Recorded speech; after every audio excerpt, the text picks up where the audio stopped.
Peut toyaka kokanga bando kité. OK.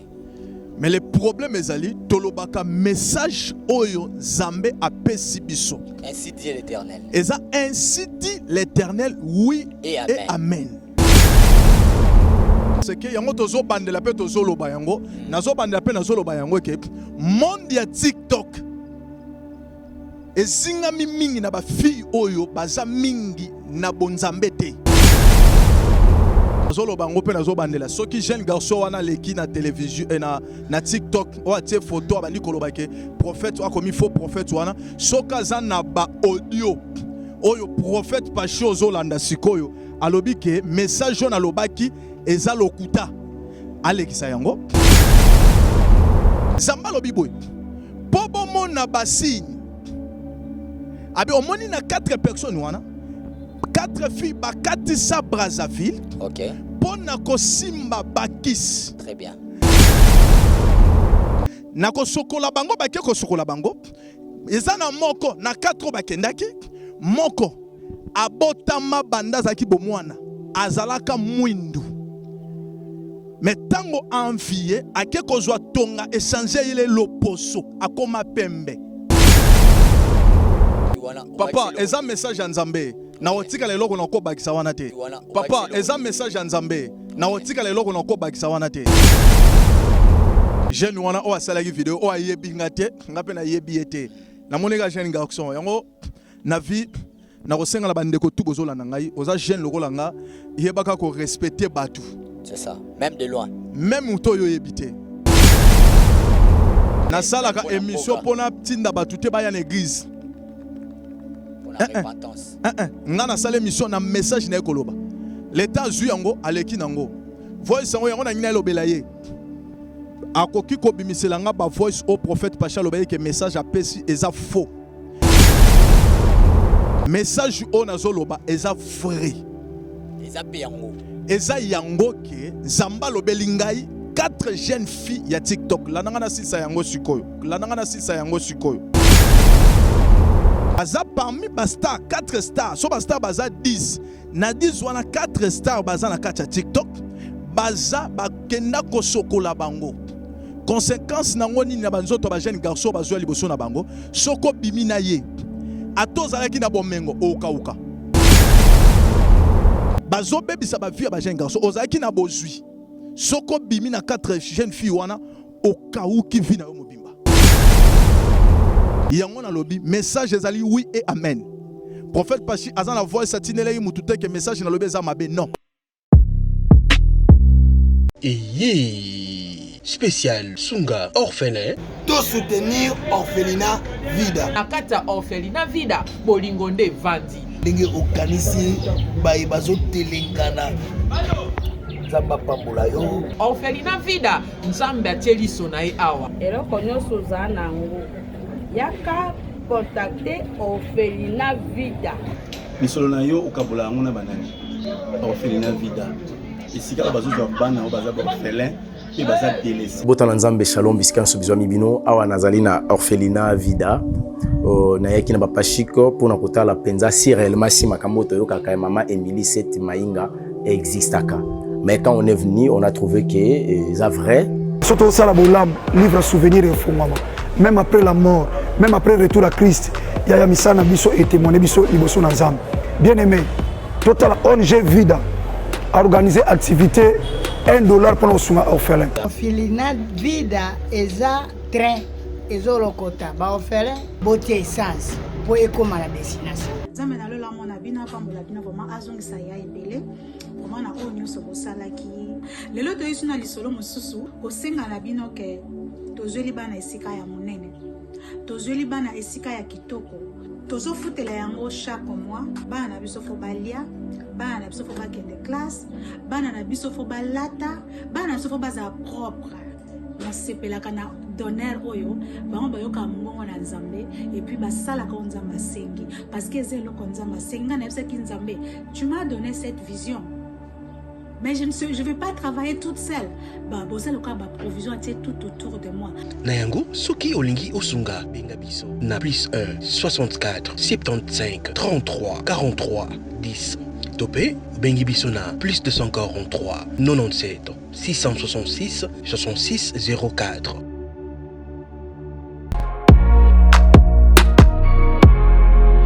Oui, je confirme que boutique etikala moko na République démocratique du Congo. Miss Lo boutique a memeli biso poto na Kinshasa. Ah, merci mingi na maman Laura na ndenge o memeli biso poto na Kinshasa. Bonjour madame. Bonjour. Ah, les amis, Miss Lo boutique, tout est à l'arrivage de France, États-Unis. Nous avons un poudre Kiko. Poudre Kiko. Nonka la biloko so tozomba ya tokinte boye. Ah, tokinte. Ah, les amis Paris, États-Unis. Les amis mélange te. D'accord, la même différence tango parce que biloko ngozo par koli boche fois de tenir sur oche ba pe mouchard no style boye. Non, pas biso poudre ça par 48 heures. En tout cas, ma qualité na moni Mwana mama kobuka na te. Soki olingi olata kitoko pe bayeba yo yaka mbangu na Miss Lo boutique. Nengo okokuta basapatu bilamba ya basi maquillage mafuta ba parfum pe biloko mususu te poto kiti na Kinshasa. Pour mon biso ezali basi te. Tozwami bongo na avenue Victoire numéro 5 commune de Kasavubu. Topo bengi biso na téléphone na plus 243 85 64 11 889 0033 78 33 03 749. Bozali ebele bokota l'émission de partout na pesi bino mbote. Mbote bala nyonso ya chez biso TV. Oui malamu na émission na bino réponse à nos questions. Yande ko na bino. Na pesi moyini nanga mbote, moyini bonjour, moyini nanga bonsoir. Bonjour, bonsoir, ça dépend à l'heure que vous nous suivez partout dans le monde. Merci pour cette confiance et la fidélité sur cette chaîne chez Télévision, la chaîne qui nous ressemble tous. Merci à vous tous, vous nous suivez. Il y a au moins déjà, excusez-moi, plus de 154 000 abonnés. Bientôt on aura 155 000 abonnés. Déjà 155 000 abonnés, donc merci à Eli Elias à la réalisation, lui qui la chaîne Yangoana les DT. Merci à toi, 155 000 abonnés. Bientôt là, donc, tu as 156 000 abonnés. On vous demande de vous abonner très massivement sur cette chaîne, la chaîne qui nous ressemble tous. Tu nous suis déjà partout dans le monde. Alors, il suffit juste de vous abonner. C'est facile et puis c'est gratuit. Juste là, sur en haut, s'abonner, appuyer ou cliquer. Évidemment, il y aura une cloche qui va sortir. Appuyez sur la cloche pour avoir toute notification à chaque fois qu'il y aurait une émission en ligne. Voilà. Merci à vous tous, toute l'équipe. Je suis fier de vous, l'équipe de Chebiso Télévision, de ce que vous faites. Des beaux travaux, des travaux impeccables. Merci à vous, merci à Dinish à la réalisation, ainsi qu'à Eli Elias. Merci à vous, merci à Chris derrière la caméra.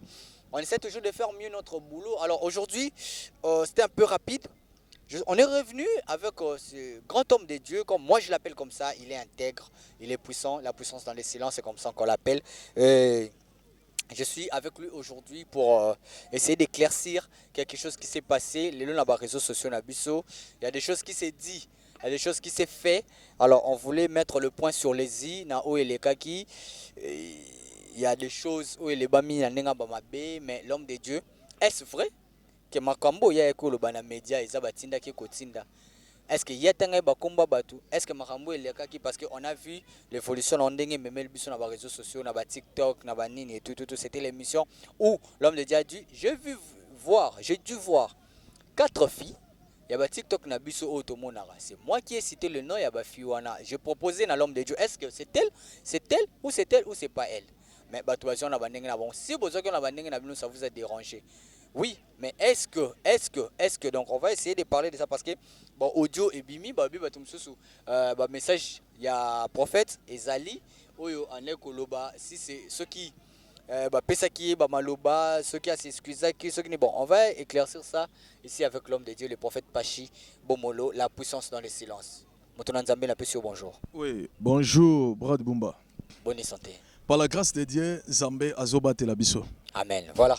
Le long je suis trop brusque parce que souvent quand tu passes, c'est qu'il y a des messages forts au Kolo AP Sakame. Oyoyo, et ça en intégrité na singa qui en haut parce que Marambo Belé l'Obama qui a des vidéos, on était obligé de supprimer na TikTok wana mais bakosela yango sur ba image, bakosela yango sur ba live, basela yango sur ba émission, dire des choses des vidéos au etamboli peka na ba TikTok wana à propos il y a émission tout ça là qui précédemment qui s'est passé, vous avez dû parler, il y a Oyo Monaki Yamabe influence moko boye koti na monde ya ba réseaux sociaux. Mais avant de commencer, to kumba biso na prière pour tous en ben ya émission na biso kati na kolo et puis j'aurais une question à vous poser donc to aussi sa prière na biso.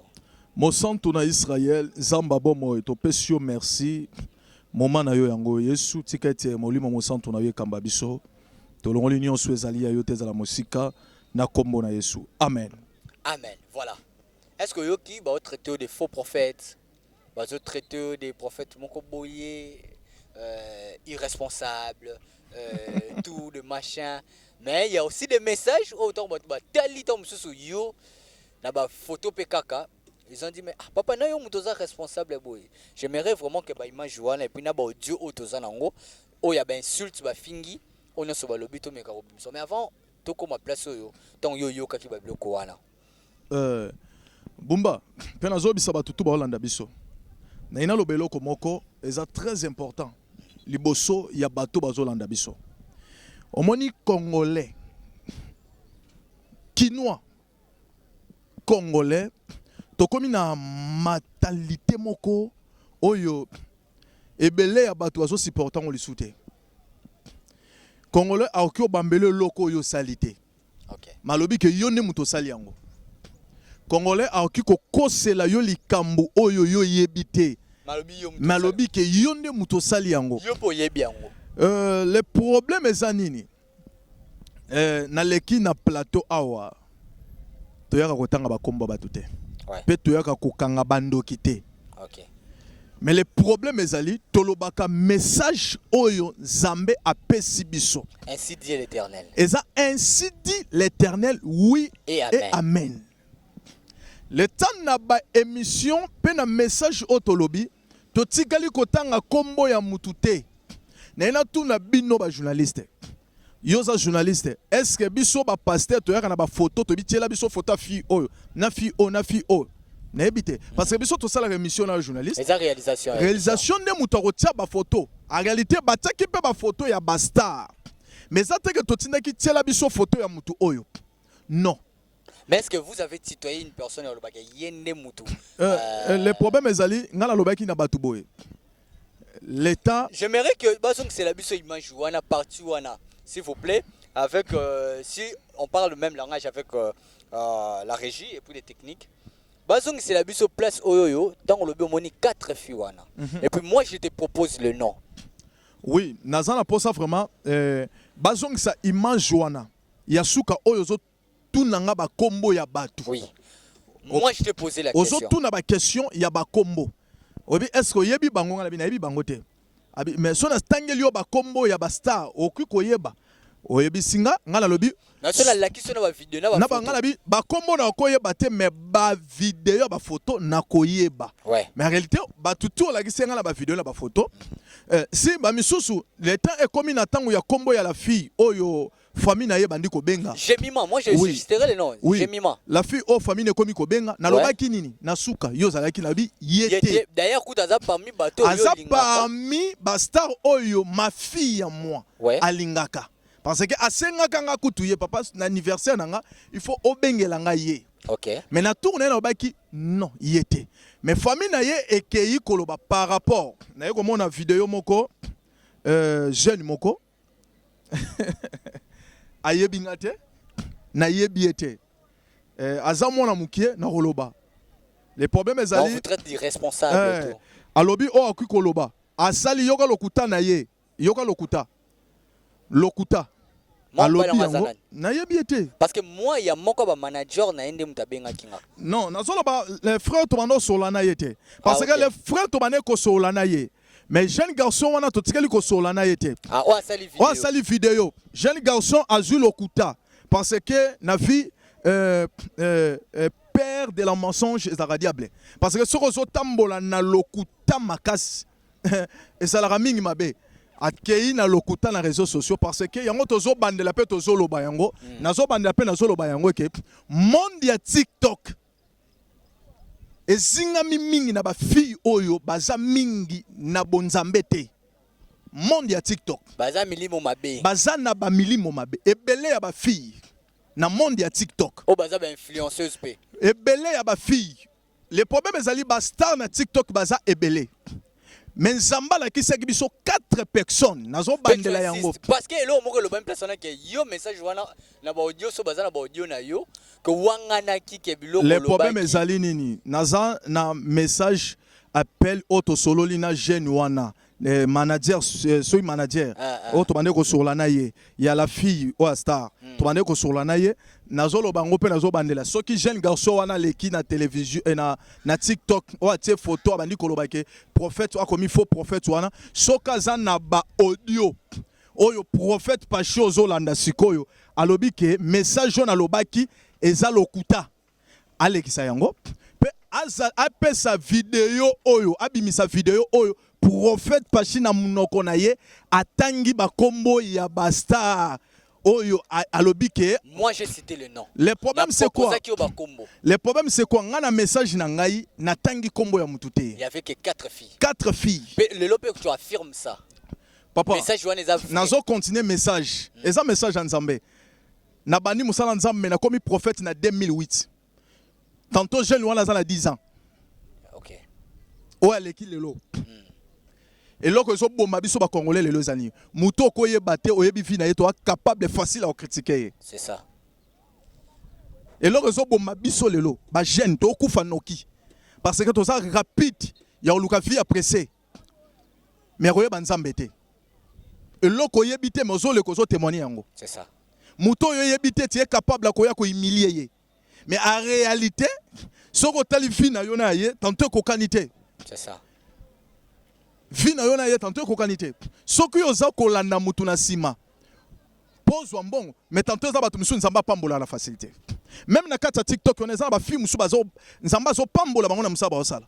Mais ça na 4 personnes ndo nzamba la kisi. Na lobi na bango nyonso tout 4 personnes. Zana na bisa yo misala na bango. OK. Zamba la kisa ki biso 4 filles ya TikTok. Na 4 filles ya TikTok, Zamba la bisa biso boy. Alors bi omoni na monde ya TikTok. Réseaux sociaux ya TikTok. Ba fille ebele ba envier te. OK. Parce que na monde wana ezana ba misusu. Ba eko détruire. Ba eko détruire ba vie ya ba fille mususu. C'est ça. Pe ba fille wana 4 ba eko détruire ba vie ya ba jeune garçon mususu. OK. Na kati ya TikTok. Zamba lobi boy. Pobo mona ba signe. Abi omoni na 4 personnes wana. 4 filles ba katisa Brazzaville. OK. Pona ko simba bakis. Très bien. Bakenda ko sokola bango. OK. Na ko sokola bango bake ko sokola bango. Ezana moko na 4 bakendaki. Moko abotama banda zaki bomwana azalaka mwindu mais tango envié ake kozwa tonga échanger ile loposo akoma pembe. Très bien. Ozolanda akoma pembe mais na pembe na ye c'est le même message au lobaki wana. Papa eza message ya Nzambe na otika lelo ko na ko bakisa wana te Bible bi bolongola te bo bakisa te mais eza en place moko ba lobby pour ça bon. Kaka benga kinga. Nazana audio moko soki série ya star on a vu peut-être star soki nani. Mais excusez-moi moi je parle de la personne ya ba benga pona gemima kokonzo so kokonzo. Oui la fille o ba benga kibiso. La fille là a bengi moi j'ai des audios au aza ko insulter abi. Oui na fingi parce que musala bo sala wana na on vous a traité de faux. Même nous professionnels biso ba kina on a ndenge ba kendela ke ba moi je m'en tape ya o ne so ba kolo ba sur ngai parce que to mesana na biso de anango.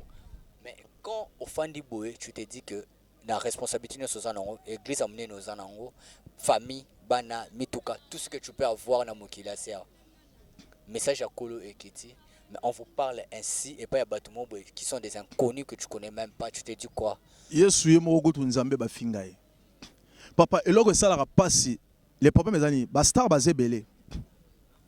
Na koloba na banil na d'abord na famille ya la fille na gotanga kombo parce que bango to babenga biso. Oui, Jemima. Bango balobai nanga boye. Na ina koma pona si sa message nanga. Naza vraiment mingi telelo. OK. Mais nazo ko expliquer ba na Nzambe. Ba bengi nga. Le temps ba bengi allo eza prophète. Ngana bi oui, eza prophète. Soit disant prophète. Mutaloba ki bongo za mona mwasi numéro na epeza. OK. Na message na ye tango aye ko contrôler komona tineli nga ba photo azu ba photo na Facebook nanga atineli nga ba photo ya ngai na bana na ngai na mwasi abi oza famille na yo te ngala bi oui eza famille nanga na ko wanga na famille nanga te eza famille nanga na za na famille kitoko papa ah oui nzamba pamboli ngai pona ko bota na boti bango tu bazotanga mi moko azotanga moko za na muke alabi famille nanga bi oui eza famille na yo abandi ko tala bi oza d'abord responsable message wana roleka na osenga pena na moment ona roloba rejeter langa message wana ninge eleka OK abi yo muto zali na famille oza responsable boye na bano boti ya kitoko boye ozo kosa na kombo na nzambe na yebite eloko nini esali pasi na message wana c'est ça parce que na kati ya message wana kombo ya mwana na bango Jemima ekoti te pe na makambo na zoloba aza pe na kati te pona lobaki yango le ta de la gisa nga photo na yeb ngala bi lien na yebiye aza la fille ya kauka natangi kombo ya mutu te ni Chimel que tant l'accès Chimel remarqué omoni mutu moko a telemi abandi ko sala émission ya ko insulter ya ko loba mabe la nana bisayo l'état ba bengi bandi ko finga na bisi bango na bi est-ce que ngai na sala ka émission c'est pas la première fois na sala ka émission ebele l'état na sala ka émission o etika la na chaîne bango ni mutu ba ko tsa titre na yebite so biso to tsaka nyonso bango mutu ba ko tsa c'est la réalisation l'état ba tse yango na kata titre bazui ba photo ya ba star ya TikTok ouais ba tse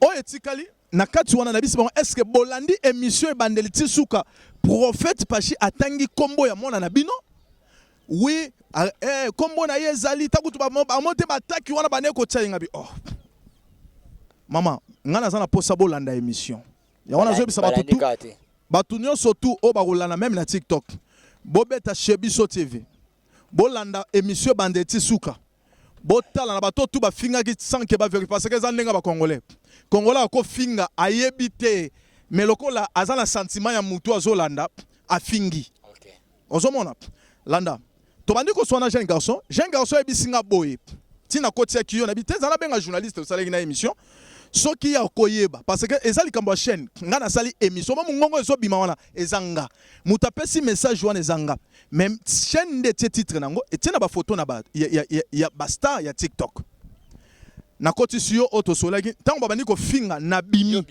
moi je suis resté o botikali nango bo solo laki aye ko benganga ayisa bi prophète landa esika jeune wana abandi lokuta jeune wana o asalaki vidéo o ayebi ngate ngape na yebi ete na moneka jeune garçon yango na vie na kosenga la bande ko tu bozola na ngai oza jeune lokola nga yebaka ko respecter batu c'est ça même de loin même uto yo yebite respecter ye abani koloba yoke sika buki lokuta l'état to ani ko sona jeune wana bisengi prophète si c'est comme ça sala émission éclaircir batu très bien pour batu balongola na image ya Jemima ngalabi ozakutu na idée o ngala zalaki nango parce que tango ba boaki yango na TikTok na bengi journaliste nanga na ebisenga na bi ah papa pourquoi botie ba photo ya Jemima mingi boye na lobela ki yango nabi bakolongola yango émission ozala mais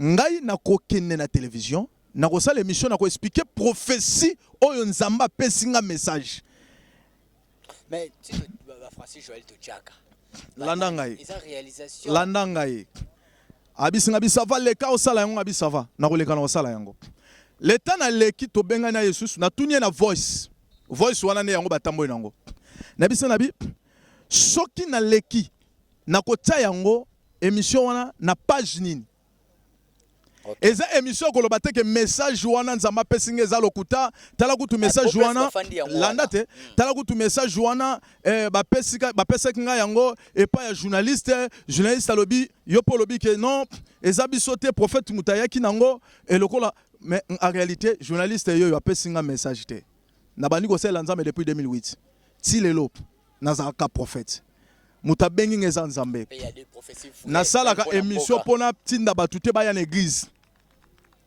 pour la repentance nga na sala émission na message na ekoloba l'état zu yango aleki nango voice yango na ngina lobela ye akoki ko bimisela nga ba voice au prophète Pacha lobaye ke message apesi eza faux message o nazoloba eza vrai eza yango ke nzamba lobeli ngai 4 jeunes filles ya TikTok la nanga na sisa yango sikoyo baza ba fille oyo 4 bazo mema ba jeune fille baza ba lesbienne bakoma ba lesbienne bazo bima na baninga na bango basi misani bazo sa bazo détruire ba jeune fille na ba jeune garçon yango na ngina pekisa jeune garçon moko akoti TikTok musana eko sepela ba jeune fille pe ko linga bango na kati wana 4 personnes wana okoyeba bango te baza bato yo baza na kati ya TikTok pe baza ba star ya TikTok.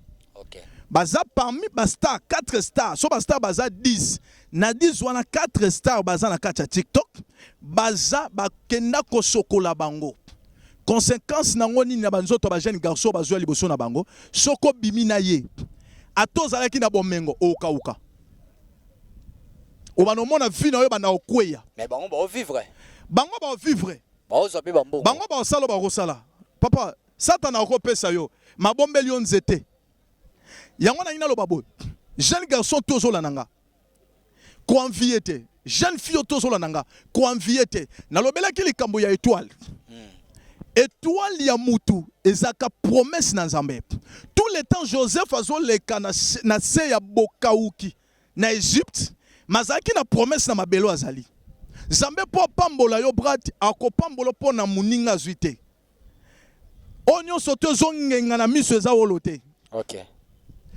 Or tozo mone zongenga eza ko influencer yo eza orte na kati nango ya mabe zali ebele bambuma mabe o baza ba envoyer ba yeko bebisa ba vie ya ba jeune fille ba jeune garçon na kati ya ba réseau ya ba TikTok. Très bien. C'est ça que message on Nzamba pesaki. Bazo bebisa ba vie ya ba jeune ebele. Bazo bebisa ba vie ya ba jeune garçon ozaki na bozui. Soko bimi na 4 jeunes filles wana au cas où qui vient na mobimba. Au cas où qui vient na mobimba. Atozaki na mutuka papa okweya. Atozaki na lopango tinongo te quand tinongo sela ngo yebate. Yango na lobi message ezali oui et amen. Prophète Pachi azana voix satinele yi mutute ke message na lobi za mabe non. Message nzamba pesa nga yango. Toza ba message oh moi si on a fingi. Le problème ezali obiso to lobi toyo kanon d'abord. Ba message wana ba voix ezali ekobima.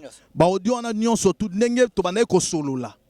Ezali mutu biso tout toza batu le problème est ko finga ko tunga la problème na ngote parce que za musalo tondima kolo musala yesu ba finga ye mais obabi mzayo yo lobi ki eza lokuta le problème nga na yebisi bango lolenge ba kosi batu na bango ya TikTok que naza faux prophète na yiki ko senga bolimbisi pardon. Mais qu'est-ce qui fait qu'il fallait qu'il attaque à moi si on a et le problème est na famille na bango ba lobi pourquoi ba tiaki ba photo na bango. Parce que y a 4 émissions, nazoti na batobele batala émission liboso avant batala oyo. Pour malobe changer te. Yango. Malobe changer te saka malobo to lobi. Ba kende batala soki totangi kombo ya mutu. Ya lobi na tanga ki ba kombo ba jeune fille na 4 émissions TikTok. Boleka, so bomoni kombo ya mwana bino na tanga ki on a bien za sorcellerie za nani. Boleki parce que la fille a question kutu ndeku na longola ki. Na lobaki j'ai mimate. La fille a question coûte na longola ki ba misu na yebi ba vi na bango te na yebi bango te nga na zolo ba 4 wana na zo bandela ngo bilongi na yebi bilongi na yebi oui so otangi singa bilongi na yebi so oyo mais na réseaux sociaux moi to tanga bango ezate.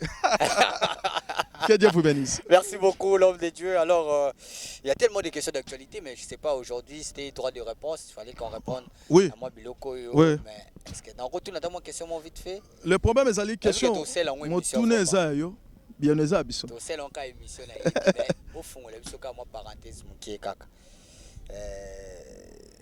Est-ce que lelo oyo yo j'aime Branham parce que Jésus. Vite fait kaka. Soko otika biso pe na posa otiki biso pe ka na posa. Branham azalokola ba prophète to ba kufa le roi ba biso neto okufa. Branham azalokola yo so bongoli lelo mutema parce que sambela ka maintenant no koti pena na mozindo te. Lipata ya lipakwa e ko komiso posa opandisa ngo malamu. Miracle za Nzambe. Baye ba un frère serviteur de Dieu na miracle était. OK. Parce que tout le monde va remonter un miracle. Branham a sala ba miracle. Kimbang a sala ba miracle. Tata Onda sala ba miracle. Prophète Kincha sala ba miracle. Miracle yango Satana a sala pe miracle. tomona bakatia bazozo ba mbongo bazokomisa yango ba millions basala pe ba miracle. Mais le problème ezali otoza nango lelo Yesu na biso akufa pe c'est quoi? Yesu na biso atambola likolo na mai. Yesu na biso amata likolo. Le véritable Dieu, c'est Jésus-Christ de Nazareth. Bible dit que Dieu a aimé le monde, qui a donné son fils unique. Baloba ki dete, misa tute. Moko. Ye, na simana ye mutoko ya liso ko kana yazate. Bible dit linga nzambe na yo koleka. Siko yo lingi nzambe koleka to lingi mutu. C'est ko zan le kwa mutu wana. C'est que to longoli libanda Yesu. Toko solango très bien. Aza libanda ya Yesu. Aza sukati na Yesu te. Sikwenze munyo sala wana. Koyo kango le soutien. C'est ka yembela ba Yesu bazé belé. Ana yembela Yesu Branham. Kasabengi Branham Yesu. C'est ka bano yembela Branham. Mais ngana yebi na nzemne na ndo ka Jésus-Christ de Nazareth, Jésus-Christ de Nazareth. C'est que fona tala bien. Christ de Nazareth o wapi. Il y a film ya libanais. O catholique ba yela biso ou bien oyo to monaka na ba film mususu parce que ba film tourna ma 4 bilonga Yesu. Parce que Luka il Yesu oyo le foko abanaye côté ya. Nani? Le foko. Voilà. Il y a Denis. Il y a Denis. Parce qu'il y a Denis, le lopé c'est moi raison et carrément. Le problème est nazana raison on peut ça Denis tu as bon ici d'ailleurs combien de personnes mité ma banda mbi pétage. Tozana concours ya robongo isa watu mitema. Concours ya kufa na Yesu pe ko se kona Yesu. C'est ça concours nanga. Hein? Malamu na pesa ndeko na ngai elonga raison. Parce que il y a zo pesa batema robongo isa watu mitema. Ah. On veut c'est l'autre raison. Oui. Voilà, tu connais la souka. Alors l'homme de Dieu, on a tokomi wapi na on a biso ya orphelinat et tout. Les problèmes ezali batila biso ba vidéo ya bana te. Ah oui, la émission. L'émission l'équipe batila biso ba vidéo ya bana te. Les problèmes ezali bana bazali. Problème bana ezali rentrée scolaire, tozongi sika bana mi balé classe parce que manque la possibilité. Mais si ce ko bato bazo komisa kaka. OK. Parce que ezana ba maman mi balé ka bazo ki bana mi balé en charge. Chabi papa nga na otangisa oyo ngape na otangisa oyo. Ah d'accord. Les problèmes ezali bana bazali tozo kota na place tozo ki na octobre awa. Na octobre. Tozo tonga moi ba chantier mususu na mbala sima samedi to rolakisa yango par rapport yango mais tozo na posa ba soutenir biso. OK. Pona mamba ba ofele mama mukie na yo pona ba ofele wana. Garantie to pesi ndambu pe to tika inango. Muto azana mutema malama ko bakisela biso pour que toko kisa yango ba tabita dorkas basilité bazaka. Ah oui. O ba ko soutenir biso na orphelinat to zanango. Nzambe na biso akozanga te ko pambola pe bango. Très bien. Alors parce que le romsu dans le but pour sens sa responsabilité. Non, quand tu fais ça, c'est parce que tu es responsable. Oye bébé passe ya bana. Oye bébé passe parce que le lo atom su batu su ngati mais bana na baolia. C'est ça. Oye buta na poche na yo. Na este wana pe. Otinda ra moi quelque chose. Là ko wana pe il faut loquer si là. Donc tout ça là, tom su batu ba omona ngote. Mais alors que ou te rappelle na moi poche na biso mo pe to za to bengaka. Père possède zandeni. To ya rapé to vivra. Donc voilà, moi je demanderais que Batouba contribue les bisous et au sala bien. Si vous avez besoin d'un nom pour faire quelque chose, excusez-moi, Manigram, Western, Ria, contactez-nous. Le prophète, le numéro est affiché là. Mon numéro aussi est là, donc si vous voulez, Moussou Pesa pour la prière, Moussou Zaka pour Andi ma charge, Yakope Saka Dim Naïwana pour la Kosunga. Moussou Pesa pour la prière. Il faut oloba bien. Biso basala nzambe sotoza ezana bato pe bazana pour sa prière. Frère moi benga bi papa malgré ba ici soto bengo pour la prière te pour na soutenir. Dans le biboye, il y a d'autres personnes il n'a pas de problème tant sur la prière mais il veut seulement aider. Yes. Bazaki belé. Bazachi on a pe bazana ba problème te.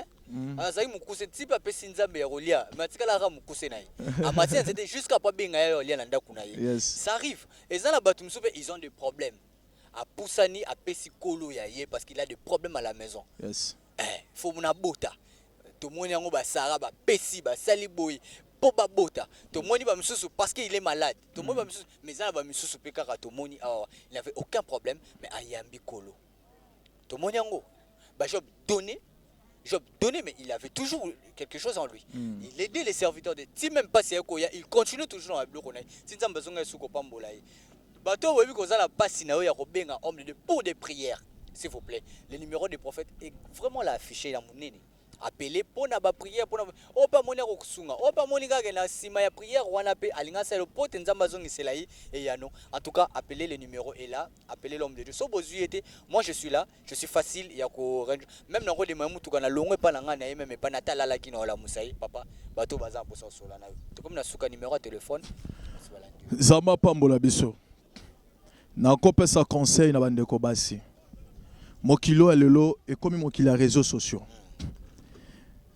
les pambolé za malam mais en ko envier eza malam envier katina Yesu zameluka un jour komisanga mais ko envier te oya na entourage na kati entourage eza na ba film su ba benda ba ngenge pe ya baninga na kati entourage eza na ba jeune misu ba sel la rapé be toile ya baninga au moins bozo tambo na yo za kitoko bando tambo na yeka balinga ke na nzela mais yo ba olingo na nzela te au moins na ka bo tambo na yende muta opambola ma yo opambola mate c'est que za na mutu moko asai la ka be toile eza ba marque ba fille otozo lobela 4 wana marque ba fille otozo lobela wana yango na ngina bisa jeune fille oazo sala la TikTok malamu na mutu azo sala yango na bonzambe penzamba ko pambola yo mais malheur na mutu oyo amoni yango place na ye ya kobonga mena kati ya ko sokola moto azo sokola ye tala na luvi na ye moko na no malamu leta ba sokolio ezaka ndenge ni bo tuto ba sokolio balongola kayo oyo ya bonzambe za ikati na nzoto na balala tissu elamba na bango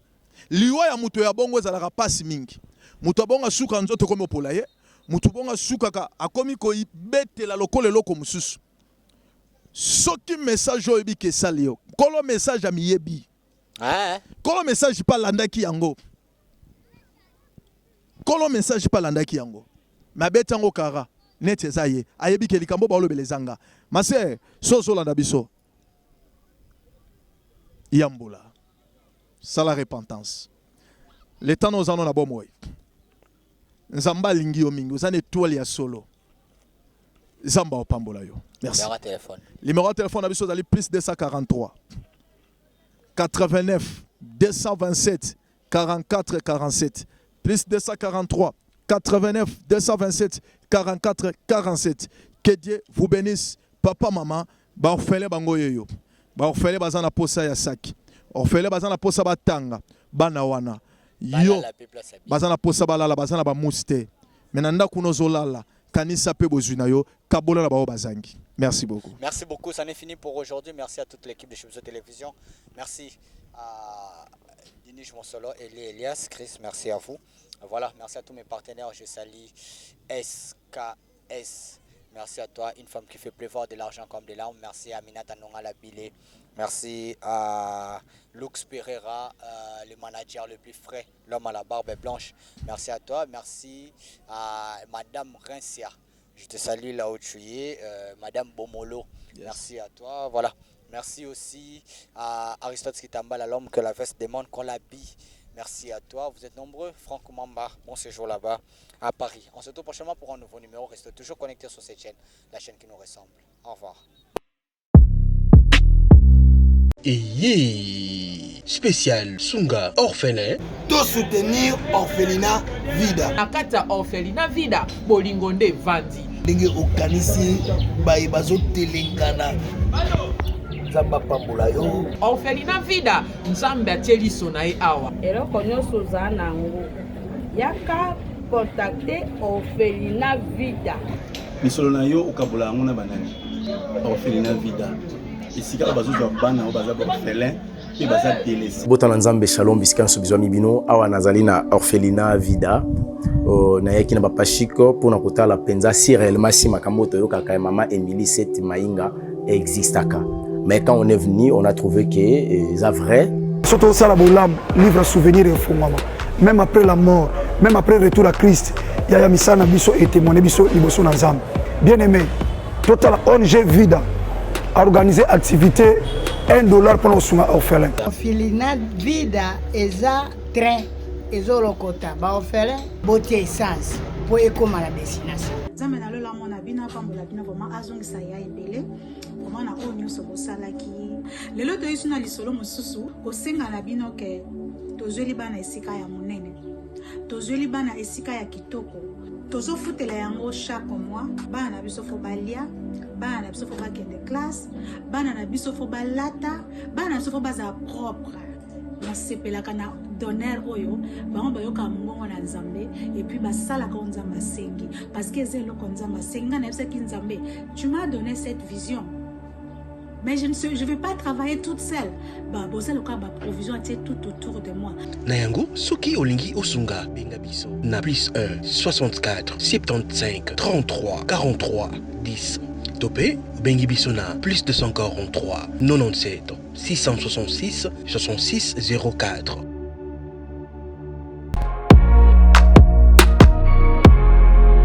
Oui, je confirme que boutique etikala moko na République démocratique du Congo.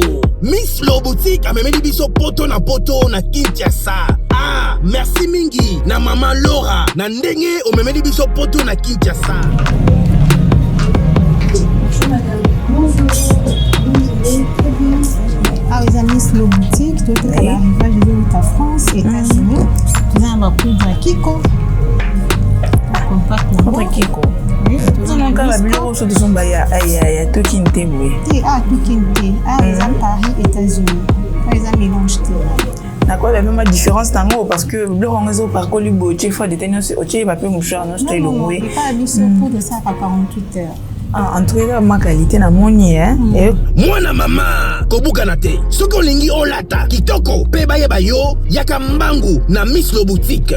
Nengo okokuta basapatu bilamba ya basi maquillage mafuta ba parfum pe biloko mosusu te poto kiti na Kinshasa. Pour mon biso ezali pas cité. Tozwami bongo na avenue Victoire numéro 5 commune de Kasavubu. Topo bengi biso na téléphone na plus 243 85 64 11 889 0033 78 33 03 749.